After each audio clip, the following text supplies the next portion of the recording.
तो नमस्कार, बड़ी बहस में आप सभी का स्वागत है। मैं हूं सचिन। मोदी लहर से पश्चिम बंगाल भी अछूता नहीं है। लोकसभा चुनाव के नतीजों से यह जाहिर हो गया, लेकिन इसके बाद भी ममता के घर में भगदड़ जो है वो अब तक जारी है। बंगाल अब भी डिस्टर्ब नजर आ रहा है। बंगाल में भगदड़ मची हुई है। लोकसभा नतीजों के बाद भी टीएमसी में भगदड़ है। टीएमसी के 3 विधायक बीजेपी में शामिल हो सकते हैं, ऐसा सूत्रों के हवाले से खबर है। और कल बनारस जब पहुंचे थे प्रधानमंत्री मोदी, उन्होंने कहा था कि विचारधारा की लड़ाई है। विचारधारा की लड़ाई के बावजूद अब भी न जाने किस तरीके से पर्सनल लड़ाई चल रही है और बीजेपी के कार्यकर्ताओं को निशाना बनाया जा रहा है। हत्याओं का दौर थम नहीं रहा है। टीएमसी के बाद ही विधायक आज दिल्ली आ रहे हैं। 24 परगना के 29 पार्षद भी बीजेपी में शामिल हो सकते हैं। तो ऐसे में टीएमसी कुल मिलाकर के क्या कह सकते हैं कि फ्रस्ट्रेट हो गई है, या फिर उसे लग रहा है कि वो अपने ही गढ़ में, जिस कारण से दीदी कहती थी कि उसका ये गढ़ है, उसमें कोई सेंध नहीं लगा सकता। बीजेपी ने जिस तरीके से सेंध लगाई है, ये गढ़ उससे खिसकता नजर आ रहा है। 10 बजे की बड़ी बहस करेंगे। 10 बजे की बड़ी बहस के बड़े सवाल इस वक्त क्या होंगे वो हम आपको बताएंगे। 10 बजे की बड़ी बहस के बड़े सवाल इस वक्त आपकी वॉल पर। नंबर 1, बंगाल में मोदी लहर ममता के घर में क्या भगदड़ इस कारण से मची हुई है। दूसरा बड़ा सवाल, पीएम मोदी के लिए ममता की पार्टी में क्या बगावत हो चली है। तीसरा बड़ा सवाल, लोकसभा के बाद अब विधानसभा चुनाव हारेंगी क्या दीदी, क्योंकि ऐसा क्या उन्हें नजर आ रहा है, यहाँ ग्राउंड खोती नजर आ रही है। चौथा बड़ा सवाल, ममता बनर्जी के हाथ से क्या जल गया बंगाल। वहीं पांचवा बड़ा सवाल, 2019 ट्रेलर है। 2021 में जब असेंबली इलेक्शन होना है, 2021 में बंगाल में बीजेपी की क्या पूरी पिक्चर दिखाई देगी। तमाम खास मेहमान इस वक्त हमारे साथ मौजूद हैं, उनसे हम चर्चा की शुरुआत करेंगे। लेकिन सबसे बड़ा सवाल यह है कि चुनाव था, चुनाव हो गया, मैंडेट बीजेपी को मिला, उसके बाद बाकी विपक्षी पार्टियां जो कि आत्ममंथन में लगी हैं, ऐसे में टीएमसी जो बीजेपी को लेकर के कुल मिलाकर के चीजें नजर क्यों नहीं आ रही हैं। हमारे साथ प्रिया शर्मा मौजूद हैं, बीजेपी की नेता, बहुत बहुत स्वागत है आपका। हमारे साथ आशुतोष मिश्रा मौजूद हैं, राजनीतिक विश्लेषक। हमारे साथ तौसीफ मौजूद हैं, टीएमसी समर्थक। एसके दत्ता, राजनीतिक विश्लेषक, हमारे साथ मौजूद है। और कोलकाता से जी मीडिया संवाददाता कोमलिका सेन गुप्ता भी मौजूद हैं। सबसे पहले प्रिया, मैं आपसे जानना चाहता हूं, कल प्रधानमंत्री मोदी ने भी इसका जिक्र किया कि विचारधारा की लड़ाई है। अगर विचारधारा की लड़ाई में कहीं ना कहीं मात हुई है, उसके बावजूद मात मानने को तैयार नहीं है बंगाल। आपको क्यों लग रहा है ये 2021 को लेकर के उनका गढ़ जो है जाता हुआ नजर आ रहा है, या आपको लग रहा है कि यहां से हिंसा की लड़ाई आगे तक जाएगी? सचिन जी, एक बात बहुत क्लियर हो जानी चाहिए कि टीएमसी जो वादा करके आई थी मां माटी मानुष की रक्षा करने की, उसका उत्थान करने के लिए, आज तीनों में से कोई भी सुख से नहीं है, कोई भी सुरक्षित नहीं है। माँ क्या है, बिलख रही है, अपने ही आंखों सामने देख रही है कि उसके बेटे कैसे सूली पर टांग दिए जा रहे हैं, पेड़ों से फांसी के फंदे पर लटके हुए हैं। माटी आज पूरे लहूलुहान हो चुकी है वहां के वीर और कार्यकर्ताओं के खून से, और बाकी कहीं डेवलपमेंट ढंग से नहीं हो पाया है। वहां बार बार वायलेंस हो रहा है। बंगाल जो एक तरीके से एक गढ़ रहा करता था इंटेलेक्चुअलिज्म का, आज वहां से सिर्फ हिंसा और वारदातों की खबरें आती हैं। तो मिट्टी पूरे तरीके से लहूलुहान है, और जो मानुष है वहां का किसी भी हाल में खुश नहीं है। बंगाल जो कि पूरे आप देख लीजिए, आप पुराने समय में चले जाइए, रिश्रा का एग्जांपल ले लीजिए, मानिकतला जो कि नॉर्थ कोलकाता का एक रीजन है जहां से बंगाल केमिकल्स की शुरुआत होती है। तो भारत में अगर इंडस्ट्रियल रेवोल्यूशन की कहीं ना कहीं शुरुआत होती है तो वो बंगाल से हुई थी। आज वही बंगाल में आप देख लीजिए कौन सी बड़ी इंडस्ट्रीज है वहां पर, एग्रीकल्चर में उसका क्या योगदान हो गया है। हर तरीके से हर पैरामीटर्स डेवलपमेंट के उसमें फेल हो रहा है। तो जो मानुष है वहां का वो भी तंग हो चुका है। तो विचारधारा की ये लड़ाई है कि जिस इलाके में ना विकास पहुंचा है और वहां सिर्फ और सिर्फ वायलेंस के दम पर और डर और भय का जो व्याप्त है, उसी के दम पर अगर सोच रही हैं दीदी कि अगर वहां पर अपना राज चलाती रहेंगी तो वो उसका अंत होना अब निश्चित है। क्योंकि ये ना सिर्फ जो ट्रेंड आया है अभी कुछ दिनों में, वो ना सिर्फ अर्बन इलाकों से है बल्कि रूरल एरियाज में भी ये बात बिल्कुल पहुंच चुकी है। तो इससे पहले भी तो सत्ता आती है, सत्ता जाती है, पार्टियां सामने आती हैं, पार्टियां जाती हैं, लेकिन क्या है कि इस चीज को दीदी ने पर्सनल बना लिया है या फिर टीएमसी ने पर्सनल बना लिया है? कल पीएम भी उसका जिक्र करते हैं कि अब तक हत्याओं तक का दौर रुक नहीं रहा है। कब थमेगा ये?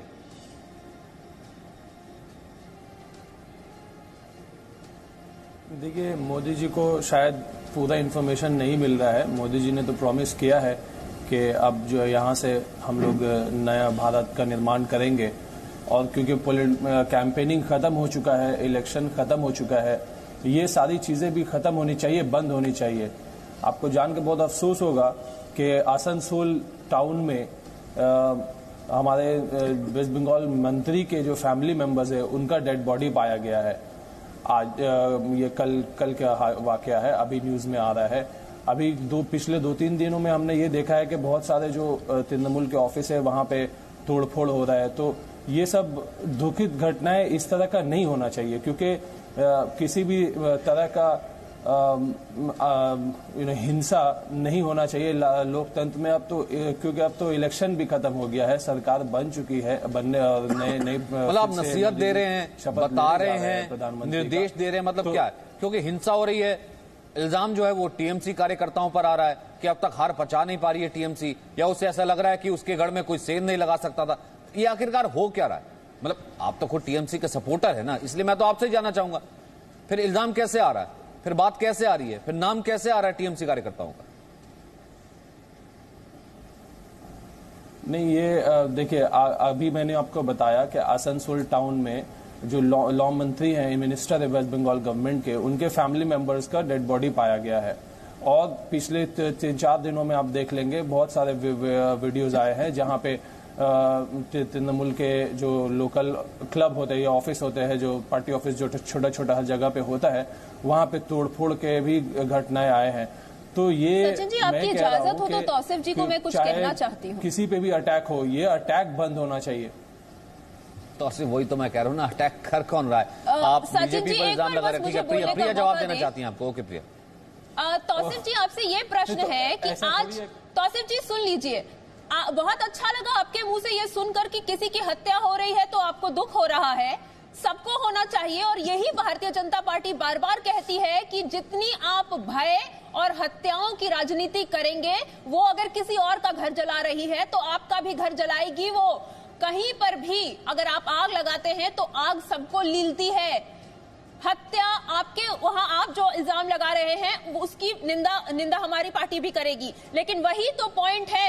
आप पहले जब बीजेपी के कार्यकर्ताओं की हत्या हो रही थी तो एक भी शब्द आप लोगों के मुंह से क्यों नहीं निकलता है? ये बोलिए, 18 साल के युवक को टांग दिया जाता है सरेआम, बिल्कुल गांव में, जिसने सिर्फ 18 साल का हुआ है। आप ये सोचिए, उसने लोकतंत्र में अपना राइट, अपना फ्री विल दर्शाने की कोशिश की, उसने एक चॉइस बनाया, उसके लिए आप उसको टांग देते हैं। प्रिया, इससे आगे की बात है कि इसका कुछ ना कुछ तो सोल्यूशन होगा ना, इलेक्शंस के दौरान इसका कुछ ना कुछ तो सोल्यूशन होगा ना। लेकिन दत्ता साहब ने इसका कुछ ना कुछ तो सोल्यूशन होगा ना। लेकिन क्या एक दत्ता जो हमने पहले दौर की, पहले नहीं, आपका पहले दौर के हमने देखा चुनावों में जो हिंसा शुरू हुई थी 7वें तक जारी रही। क्या ये माना जाए कि एक दूसरे से क्या सिर्फ कार्यकर्ता बदला लेते रहेंगे, या फिर पीएम जब कहते हैं कि जिन्होंने वोट दिया उनके लिए भी मैं हूं, जिन्होंने वोट नहीं दिया उनके लिए भी हम हैं, इस कारण से अब नई सरकार बन चुकी है, अब ये किसका फर्ज बनता है कि सब कुछ बंद होना चाहिए? एक दत्ता। सचिन भाई, बांग्लाय परिवर्तन तो होए गया दीदी, परिवर्तित हो गया है सारी चीजें। आपकी जिम्मेदारी है कि आप वहां पे सबको सुरक्षा दो। आप अगर सुरक्षा नहीं दे पा रहे हो तो आप त्याग पत्र दो दीदी। बोशे कहनो आछो, त्याग पत्र दे दो। आपकी जो संगठन है ना वो तृणमूल कांग्रेस, अब वो तृणमूल कांग्रेस नहीं है, वो तांडव मौत कांग्रेस है। जिस तरह का तांडव रचा के रखे हो आप, जिस तरह का मौत हो रहा है वहां पे बंगाल में, उसकी श्रेय और उसकी जिम्मेदारी अगर जाती है तो केवल आपके ऊपर जाती है। आपके अधिकार क्षेत्र में है कि निष्पक्ष होके, उदारता दिखा के सबको सुरक्षा दो। पर आपसे कैसे अपेक्षा किया जा सकता है? दत्ता जी, क्या ये 2021 का डर है? क्या ये 2021 का तो डर ही है। जमीन नीचे से खिसक रही है ना, परिवर्तित हो गया है ना चीजें, इसलिए खिसक रही है, उसी का डर है और मातम मना रहे हैं वहां पे आप टीएमसी के लोग। दूसरी बात यहाँ पे ये आती है कि दीदी आपने तो कहा था कि आप सबके साथ रहोगे और सबके लिए आप करोगे। साथ बिता रही है, आपको भी तस्वीरें देखनी चाहिए। तौसीफ, लॉ एंड ऑर्डर, एक सेकंड दत्ता जी, मैं एक सेकंड आऊंगा। मैं इन्हीं तस्वीरों पर, क्योंकि अपनी संवाददाता के पास भी जाना चाहता हूं। तौसीफ अगर ये कह रहे थे, देखिए आसनसोल की घटना आई, बीजेपी कार्यकर्ता के ऊपर इल्जाम आया और हमारे नेता की देखिए वहां पर हत्या हो गई। आप ये देखिए झड़प हो रही है, 21 लोग जख्मी हैं, 19 की गिरफ्तारी हुई है और ये कोई दंगे नहीं है, ये यहाँ पर कोई ऐसा नहीं कि कोई कर्फ्यू लगा हुआ है, और ये लॉ एंड ऑर्डर सब्जेक्ट है और इसमें किसकी जिम्मेदारी बनती है तौसीफ ये आपको जानना चाहिए, ये आपको बताना चाहिए। कूच बिहार और टीएमसी की गुंडागर्दी नजर आ रही है। चुनावों के बाद अब तक लगातार बांकुड़ा में, तारापुर में बीजेपी टीएमसी कार्यकर्ताओं में झड़प है। कोमलिका, ऐसा क्या रीजन है कि ये हिंसा नहीं रुक रही है? क्या ये एक फ्रस्ट्रेशन है? क्या ये फ्रस्ट्रेशन उस चीज का है कोमलिका कि यहां पर आज 3 विधायक शामिल हो सकते हैं, या फिर मोदी ने भी कहा था कि 40 विधायक इन टच हैं, या फिर 2021 को लेकर के दीदी को लग रहा है कि यहां पर लोकसभा के बाद विधानसभा की भी जमीन खिसकती हुई नजर आ रही है? हिंसा एकमात्र कारण है कि उसे बचाया जा सके? देखिए सचिन, मैं आपको पहले बता दूं कि एक विधायक शुभ्रांशु राय जो बीजपुर के विधायक हैं और मुकुल राय उनका वो सन है, वो आज ज्वाइन करने वाले हैं। और उनके साथ ही साथ उत्तर 24 परगना जो है वहां पे 3 ऐसे म्यूनिसिपैलिटी है, काशरापारा, हालीशहर और नईहाटी, वहां से काफी सारे काउंसिलर्स भी उनके साथ ज्वाइन करेंगे। और ये बात सच है कि कई ऐसे विधायक हैं जो संपर्क में रह रहे हैं बीजेपी के, भाजपा के। और ये जो वायलेंस के बारे में आप बात कर रहे हैं उसका एक ही वजह है, क्योंकि अगर आंकड़े देखा जाए तो तृणमूल कांग्रेस को 42 सीट में 22 सीट मिला है और भाजपा को 18 सीट मिला है। और ये जो राजनीति 18 जो सीट मिला है, उस 18 सीट में बीजेपी काफी शक्तिशाली हो चुका है यहाँ पे। तो वहां से ही काफी सारे ऐसे तृणमूल पार्टी ऑफिस जो है वो बीजेपी का होता जा रहा है। बहुत सारे अर्जुन सिंह जो बाहुबली नेता थे वो बीजेपी जाके जीत चुका है।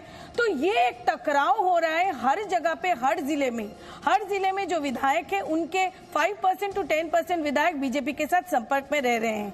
ये एक समस्या है। दूसरी समस्या ये है कि क्योंकि एकदम कांटे का टक्कर है 22 और 18, और अगर विधानसभा देखा जाए तो 294 जो विधानसभा है उसमें 121 से भी ज्यादा विधानसभा में बीजेपी आगे है, अगर ये लोकसभा का आंकड़े सामने रखा जाए तो ऐसे में ये दोनों राजनीतिक जो दल हैं वो भिड़ चुके हैं। और ऑब्वियसली बंगाल में चुनाव जिस तरीके से हुआ है, आप लोगों ने देखा है कि किस तरीके से पूरे देश के साथ अलग है, बहुत ज्यादा वायलेंस हर बार होता है और इस बार भी हुआ है।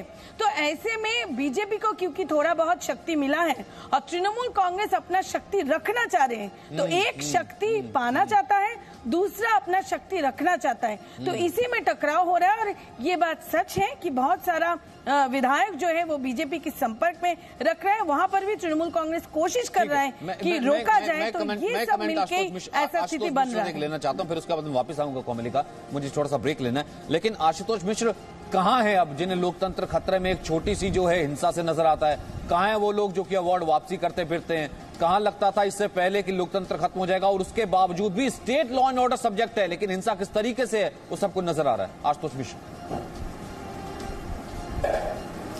कि आपने सचिन एक बहुत ही महत्वपूर्ण बात कही कि ये 2021 की लड़ाई है। और ये इलेक्शन में अगर आप देखें तो जो 7वां फेज था, जब अमित शाह कलकत्ता गए थे और हिंसा एक बार जो है एकदम चरम पे थी और इलेक्शन कमीशन ने भी इंटरवीन किया था, उस फेज में भाजपा को एक भी सीट नहीं मिली। 2 प्रदेश हैं जहां पे भाजपा अपने टारगेट नहीं मीट कर पाई है। एक है वेस्ट बंगाल जहां पे अमित शाह 23 सीट चाहते थे, और दूसरा है उत्तर प्रदेश जहां पे वो 73+ चाहते थे। ये हिंसा सर्वप्रथम ममता बनर्जी के द्वारा ये जो और भाजपा की लड़ाई में ये जो हिंसा हो रही है, इसका सभी लोग जो है इसकी निंदा करेंगे, क्योंकि हिंसा की राजनीति प्रजातंत्र में कोई जगह नहीं है। बांकुरा के देखिए, परंतु सबसे पहले ये समझना होगा और सबसे पहले ये समझना होगा सब्जेक्ट नहीं है, जो ये हिंसा हो रही है क्यों हो रही है। हिंसा ये है, ये यहाँ पे एक नैरेटिव बनाया जा रहा है, जैसे आप बार बार कह रहे हैं स्टेट का लॉ एंड ऑर्डर। ये नैरेटिव बहुत पहले से बनाया जा रहा है। जैसे कि जब तक 2021 का इलेक्शन आए तब तक जो है वहां पे ये हो जाए कि भाई जो ममता सरकार है निकम्मी है और प्रेसिडेंट्स रूल के अंडर में जो है इलेक्शन कराया जाए स्टेट असेंबली की। ये बहुत ही जो है महत्वपूर्ण ध्यान देने वाली बात है, क्योंकि बार बार क्या कहते थे मोदी जी, स्पीड ब्रेकर दीदी। तो ये इनका जो रथ आगे बढ़ता है उसको जब स्पीड ब्रेकर पे जाता है तो स्पीड ब्रेकर तोड़ने की कोशिश होती है। स्पीड पंक्चर दीदी है, करते हैं, पंक्चर हो चुका है। मतलब ठीक है आशुतोष मिश्र, बहुत बढ़िया। आपको लग रहा है कि यहाँ लोकसभा चुनाव में कहीं ना कहीं हार हुई, इसलिए 2021 बचाना है, इसलिए हिंसा जायज है? बहुत बढ़िया। इसलिए आप भी जो है मौखिक समर्थन देने को तैयार है। ठीक है, मैं वापस आऊंगा। नहीं, ठीक है, आप जिक्र का कर रहे हैं, मैं वापस आऊंगा। ठीक है, अगर आपका ये सवाल है कि अगर डर सिर्फ इतना है कि यहाँ पर स्टेट असेंबली है, उससे पहले इलेक्शन हो जाएगा, प्रिया से मैं सवाल भी पूछ लूंगा। नहीं, ठीक है, मैं प्रिया से ये सवाल पूछ लूंगा। एक छोटा सा ब्रेक ले रहा हूँ, वापस आ रहा हूँ, इसी सवाल से शुरू करूंगा। और इस वक्त बड़ी खबर आ रही है यूपी के बाराबंकी से, जहां जहरीली शराब पीने से 7 लोगों की मौत की खबर है। 6 लोगों की तबीयत बिगड़ी है, ट्रॉमा सेंटर में भर्ती कराया गया है। बाराबंकी के रानीगंज गांव की यह खबर है, जहां जहरीली शराब पीने से 7 लोगों की मौत की खबर। यह घटना है रामनगर थाना क्षेत्र की।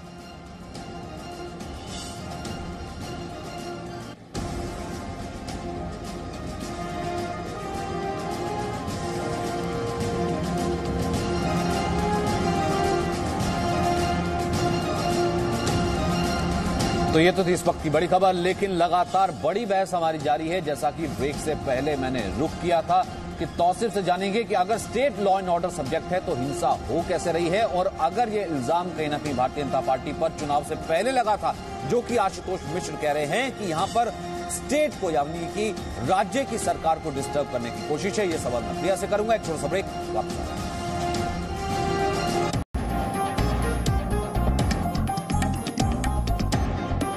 तो लगातार बड़ी बहस जारी है। बंगाल में क्या मोदी लहर है, इस कारण से अब तक ममता के गढ़ में भगदड़ जारी है। प्रिया शर्मा, ब्रेक से पहले मैं आपसे सवाल जानना चाह रहा था, जिसका जिक्र पीएम मोदी ने चुनाव की रैली से पहले किया था कि कुल मिलाकर के 40 विधायक ऐसे हैं, और दीदी ने इसको कोट भी किया था। देखिए, हमारी सरकार को अगर वहां पर चुनावों के नतीजे कुछ भी आते हैं, हमारी सरकार को हिलाने की कोशिश है। क्या यही वो कोशिश हो रही है? क्या ये सबका साथ, सबका विकास और सबका विश्वास में पश्चिम बंगाल इंक्लूड नहीं है क्या? क्योंकि आपको 2021 में वापस सत्ता चाहिए। सचिन जी, सरकार की नींव जो होती है वो लोगों के विश्वास के ऊपर टिकी होती है। आज जब लोगों का विश्वास ममता सरकार से उठ चुका है, तो उस डर को वो जो देख पा रही हैं, वो देख समझ अच्छे से पा रही हैं, उसको अगर वो भारतीय जनता पार्टी पर थोपना चाहती हैं तो ये उनकी अपनी मर्जी है। भारतीय जनता पार्टी एक अच्छी राजनीतिक पार्टी होने का अब तक सबूत हर कदम पर पेश करती आ रही है। उसके कार्यकर्ता दिनों दिन बढ़ रहे हैं बंगाल में, ये देख करके टीएमसी की झल्लाहट बढ़ती जा रही है, और यही वजह है कि बार बार वायलेंस का जो ग्राफ है वो ऊंचा उठता जा रहा है। ये झल्लाहट है साफ तौर पर। इतनी सीटें लाना बावजूद इसके, भारतीय जनता पार्टी का इतनी सीटें लाना बावजूद इसके कि बहुत ज्यादा वायलेंस हुआ है। आप ये देखिए, पूरे टाइम विजुअल्स आते रहे सातों फेज के दौरान में कि कैसे भारतीय जनता पार्टी के कैंडिडेट्स तक पे हमला हुआ है। तो आपके कार्यकर्ताओं पर शरण लेने की जरूरत पड़ी है। तौसीफ भी आसनसोल की बात कर रहे हैं, दीदी भी तो आपके कार्यकर्ताओं पर इल्जाम लगा रही थी। वो कह रही थी कि बीजेपी ने हिंसा इन्फ्यूज की है, बीजेपी ने किया है। ठीक है, तौसीफ इसका जवाब दीजिएगा। प्रिया बोल रहे हैं, हाँ बोलिए। सचिन जी, ये पूरे तरीके से दुनिया के सामने साफ हो चुका था। एक वीडियो आया था जहां पर टीएमसी के कार्यकर्ता तोड़ते हुए, बाबुल सुप्रियो की गाड़ी का शीशा तोड़ते हुए नजर आ रहे हैं, और ठीक जब उसके बाद से एक संवाददाता ने उनसे प्रश्न किया तो कहते हैं ये तो बीजेपी के कार्यकर्ताओं ने खुद किया है, हमने कहां किया, जबकि लोगों ने कैमरे के अंदर कैद है वो कि वो तोड़ रहे थे। तो झूठ तो वो मुंह पर बोलते हैं, कैमरे के सामने बोलते हैं। वहां की और किसी को कुछ यकीन ना हो तो वहां की जनता जो कि बिल्कुल निष्पक्ष है, ना टीएमसी के साथ ना भाजपा के साथ, वो कार्यकर्ता के रूप में जुड़े हुए हैं, उनसे जाकर के पूछ लीजिए। वो डर के मारे हो सकता है ना बताएं। डर का आलम यह है, एक लोकतंत्र, एक साफ लोकतंत्र में डर की कोई व्यवस्था नहीं हो सकती, उसकी कोई जगह नहीं हो सकती, और टीएमसी ने डर को व्यवस्थित रूप से वहां पर कायम करा हुआ है। तौसीफ जी से मेरा प्रश्न है कि उस डर की व्यवस्था को जो आपने वहां पर कायम करके रखा हुआ है, उसके बारे में आप क्या कहते हैं? डर किस चीज का है? अब ये पॉलिटिकल नैरेटिव बंद कीजिए मैडम। ये नैरेटिव नहीं है, ये फैक्ट्स हैं, कैमरे में कैद फैक्ट्स हैं। अजीब सा बात करती है, ये नैरेटिव नहीं है कि हम लोग नैरेटिव हुआ होता तौसीफ जी तो आप भी बहुत पेडल कर चुके होते नैरेटिव को। अपने ही मंत्री के घर वालों को मार देंगे और उसके बाद बोलेंगे भाई बीजेपी ने मारा। ये तो बेतरीका, मतलब कैसा बात ये कह रही है। देखिए, हिंसा चाहे कोई भी करे, हिंसा आखिर हिंसा में लोगों की जान जाती है। शर्म कीजिए। और इस तरह का नेगेटिव बातें तो रोकेगा कौन तौसीफ? देखिए, मुख्यमंत्री की जिम्मेदारी कोई है कि नहीं है? बहुत बहुत नेगेटिविटी क्या नहीं कहिए ना, फिर मुख्यमंत्री की जिम्मेदारी है कि नहीं है? लॉ एंड ऑर्डर किधर है, पुलिस किधर है? मुझे एक बात बताइए, या तो होने दिया जा रहा है या तो होने दिया जा रहा है। मिलेंगे आपको किया जाता है, ये नेगेटिव माहौल तो बंद कीजिए। तौसीफ भाई, इलेक्शन तो राज्य की बागडोर आज आपके हाथ में है तौसीफ जी। जाता है, जिम्मेदारी भी आप ही की बनती है। भाजपा के हाथ में जिस दिन आएगी राज्य सरकार की बागडोर, हम ऐसी बातें करते नहीं मिलेंगे आपको। तौसीफ जी, आप ये भी बोलिए कि मेरा आपसे सवाल है, बंगाल में किसने कहा था धौर धौर धौर? बंगाल के मुख्यमंत्री ने कहा था, भाजपा के प्रदेश अध्यक्ष ने नहीं कहा था ये बात, या फिर माननीय प्रधानमंत्री ने नहीं कहा था। किसने कहा था कि 23 तारीखेर पर एদের বিচার কর, यानी कि 23 के बाद इनका विचार करेंगे? किसने कहा था? बंगाल के मुख्यमंत्री ने कहा था। ये जो तांडव मौत कांग्रेस है ना, ये तांडव मौत कांग्रेस इस तरह के दलदल के स्थिति में लेके जा रहा है बंगाल को, आगे जाके रक्तपात मचाने के लिए तैयार है। दीदी आज के डेट में कहती है कि मैं तो तुष्टीकरण करती हूँ और कहती है कि मैं 100 इफ्तार पे जाऊंगी। क्या करोगे तुम? जो गाय दूध देता है उससे अगर लाभ भी खाओ वो जायज है। ये दीदी का बयान है, परसों का प्रेस का बयान है। सवाल यहाँ पे ये है कि आखिर इस तरह की नीति जब आप अपनाओगे तो उसका पलटवार तो होगा ही। और लिख के ले लीजिएगा मुझसे, आपके संगठन में बीच में से विभाजन होने जा रहा है। ये तुष्टीकरण की नीति के चलते रक्तपात आप लोगों ने बचा के रखा है बंगाल में। अरे आप उस प्रदेश के मुख्यमंत्री हो ना, क्या हो? सरेआम जो आप अपने कैडर को कह रहे हो कि तलवार उठाओ, इनको खत्म कर दो, इनकी जगह है नहीं। 23 तारीख के बाद इनको तो यहीं पे रहना है। किसने बोला है ये सारी बातें? प्रधानमंत्री जी ने नहीं कहा है, भाजपा के अध्यक्ष ने नहीं कहा है, इसका जवाब ले लेते के लोगों ने कहा है। ठीक है दत्ता जी, इसका जवाब ले लेते। अगर तौसीफ के पास इस चीज का जवाब है तो इसका जवाब ले लेते, फिर उसके बाद आप कैसी मानसिकता आप रखते हैं? आप लोग कैसे मानसिकता रखते हो? नया कीर्तन कर रहे हो आज के डेट में आप लोग, ये कह के हाँ वोट हो रहा है तो गलत है, वायलेंस हो रहा है तो गलत है। कम से कम इतनी तो शुद्धिकरण हुई है आप लोगों की। जो पहले सरेआम वायलेंस के बात करते थे, आप कम से कम इतना आप लोग कह रहे हो डर के मारे, भाजपा के डर के मारे कि हाँ वायलेंस हो रहा है तो गलत है, वायलेंस नहीं होना चाहिए, पर फिर भी खोला छूट देके रखे हो। हर दिन भाजपा के कार्यकर्ताओं को मारा जा रहा है। कल भी एक कार्यकर्ता को सरेआम गोली से उड़ा दिया गया है। किस तरह की नैरेटिव आप लोग सेट करना चाहते हो बंगाल में? खत्म कीजिए, इलेक्शन खत्म हो गया है। आप ये अपना नैरेटिव वही तो कह रहा हूँ, इलेक्शन खत्म हो गया है, सुधर जाओ, नहीं तो 21 में बहुत दुर्दशा होगा और 21 तक जाने की आवश्यकता नहीं है। बहुत जल्दी ही विभाजन होगा। पहले आप झूठ बोलते हैं, इतने झूठ बोल करके क्या फायदा? आपका तो इलेक्शन खत्म हो गया, कैंपेनिंग खत्म हो गया। आशुतोष मिश्र, मेरा सवाल ये है, आशुतोष मिश्र मेरा सवाल ये है कि जिस तरीके की राजनीति अब तक होती आई है, अपीजमेंट की राजनीति, जिसको पीएम कहते हैं कि यहां पर धर्म की दीवार गिरी है, जाति की दीवार गिरी है, उसका हश्र यही है। दीदी उससे बाहर नहीं निकल पा रही हैं कि जहां जहां आग से खेलने की कोशिश की गई है उसका हश्र यही हुआ है और जनता उसका जवाब देती है, वो भले आप आंख बंद करके बैठे रहे। ये जो हिंसा हो रही है इसका बड़ा एक सिंपल एक्सप्लेनेशन है। भाजपा स्वयं को वैसे तो कहती है कि वो एक प्रिंसिपल बेस्ड पार्टी है, लेकिन जब इलेक्शन जीतना होता है तो वो अर्जुन सिंह ऐसे दबंगों को टीएमसी से या अन्य दलों से ले लेती है और ये हिंसा भड़कती है क्योंकि उनको ऐसे लोगों को सत्ता के लिए लोग लड़ते हैं। इनका कोई प्रिंसिपल से मतलब नहीं है। हिंसा और ये हिंसा जिम्मेदार होते कि नहीं होते? ये हिंसा हरियाणा में हो रही होती, हरियाणा जल रहा होता तो मनोहर लाल तक जिम्मेदार थे कि और यहाँ पे वो तो बहुत जल्दी नजर आता है। यहाँ आपको पूरा प्रदेश जलता हुआ नजर आ रहा है। State law and order subject क्यों नहीं आशुतोष मिश्र को नजर आता? मेरा सबसे बड़ा प्रश्न अगर आपने मेरे पिछली बार जो मैंने कहा था सचिन, आपने सुना होता तो मैंने जो इस बात की निंदा करी थी और कहा था कि ये जो है ममता बनर्जी उसकी इतनी जिम्मेदार है जितनी की भाजपा। लेकिन होता क्या है यहाँ पे, अगर आप ध्यान दें तो बंगाल में होता क्या है कि अगर आप देखें तो ये जो है भारती घोष ने भी कहा था कि हम बाहर से 1000 गुंडे लाएंगे और तुम्हें पिटवाएंगे, और ये 2021 की तैयारी है, जो कि ये हिंसा इसलिए बढ़ रही है।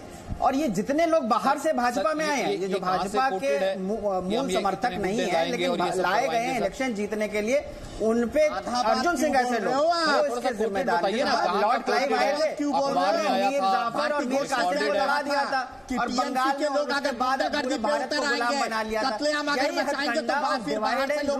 जो है मजबूरी होगा भाजपा वहां पे गई है कि बंगाल बंगाल से लड़ा दो और फिर अपनी जड़ें फैलाओ। तोड़ मोड़ के ये बार बार एक झूठी जो है गए हो आप बंगाल में मुस्लिम बनाई जाती है कि भाई वो योगी आदित्यनाथ जाते हैं प्रवचन देना बहुत आसान होता है, जाइए एक बार वहाँ जाके देखिए की बात किस तरह का रक्तपात मचा हुआ है, ताजिया निकलेगा कि दुर्गा पूजा का वो होगा।